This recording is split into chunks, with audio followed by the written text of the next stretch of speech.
Hello ஃப்ரெண்ட்ஸ், welcome back to channel. இன்றைக்கி நம்ம அசோக் செல்வன் பற்றி தான் பார்க்க போகிறோம். ஆமாங்க, நம்ம அசோக் செல்வனை பற்றி நம்மளுக்கு நல்லாவே தெரியும். ஸோ ப்ளூ ஸ்டார் படத்தில் வேறு மாதிரியான ஒரு ஆக்டிங்கை கொடுத்துருப்பாரு. ஸோ அவருடைய அடுத்த படத்துடைய போஸ்டர் வந்து ரிலீஸ் பண்ணியிருக்காங்க. ஆமாங்க, படத்துக்கு வந்து பார்த்திங்கன்னா எமக்கு தொழில் ரொமான்ஸ் அப்படின்னு வச்சுருக்காங்க. ஸோ ஒரு டிஃப்ரெண்ட்டான ஒரு டைட்டில் தான்.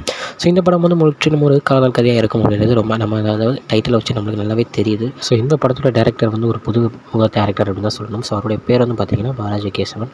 ஸோ படத்துடைய மியூசிக் யார் அப்படின்னு பார்த்திங்கன்னா நம்ம நிவாஸ் கே பிரசன்னா அவர்கள் தான். ஸோ இவர் வந்து சூப்பராக மியூசிக் போடுறவர். சேதுபதி இந்த மாதிரி நிறைய படங்களில் நம்ம விஜய் சேதுபதிக்கு 2-3 படங்கள் பண்ணியிருக்காரு அப்படின்னு தான் சொல்லணும். ஸோ செம்ம மியூசிக் டைரக்டரும் கூட. ஸோ இந்த காம்போ சூப்பரான ஒரு காம்போவாக அமையும் அப்படின்னு நான் நினைக்கிறேன். ஸோ இப்போ கொஞ்ச காலமாகவே நம்ம அசோக் செல்வன் வந்து சூப்பராக படம் வந்து செலக்ட் பண்ணி செம்மையாக நடிச்சிட்ருக்காரு. எல்லா படமும் வெற்றி அடையுது. ஸோ இதுவும் அந்த வெற்றி படங்களில் சூப்பரான ஒரு வெற்றி படமாக அமைய நம்ம சேனல் சார்பாக அவரை வாழ்த்திக்கலாம். ஓகே ஃப்ரெண்ட்ஸ், இதோட அவருடைய 20வது படத்தை நடிக்கிறார் அப்படின்னு நினைக்கிறேன். ஸோ இன்னும் 5 படங்கள் 25வது படமும் நடிச்சிருவார். ஸோ அதுக்கும் அவருக்கு வாழ்த்துக்களை தெரிவிச்சுக்கலாம். ஓகே ஃப்ரெண்ட்ஸ், இதுதான் இன்றைக்குள்ள வீடியோ. இன்னொரு வீடியோவில் உங்களை வந்து பார்க்குறேன். அது வரைக்கும் உங்கள்கிட்ட இந்த வீடியோ போகிறது உங்கள் Jaswin. Bye friends, next video மறக்காமல் சேனலை சப்ஸ்கிரைப் பண்ணிடுங்க. Bye bye.